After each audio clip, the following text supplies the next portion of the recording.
Bra Studio.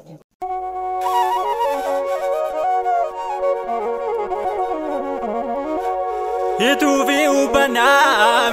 ubana macha vitulama borana barentu mundu oroma digango zadoko akamila gango dama Kenya waragada galake adunya rabutane bakenya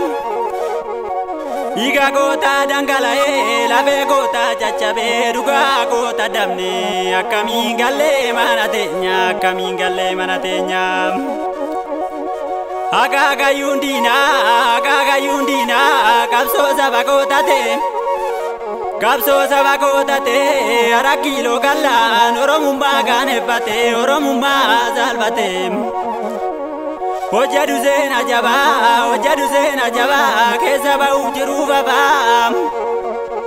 Kesaba ujiru baba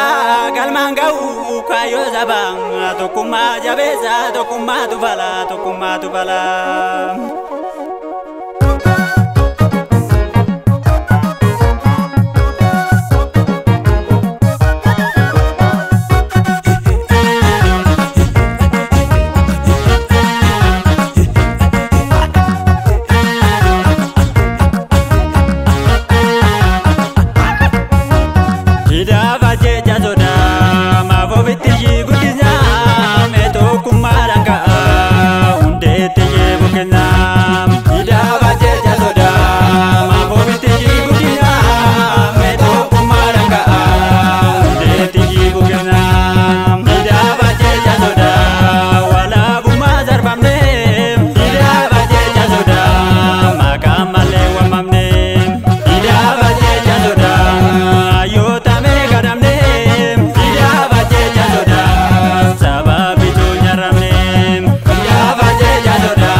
Karayun jabe fadu komo ke kadadu matuketi bale ranja be fadu komo ke kadadu matuketi pinne jabe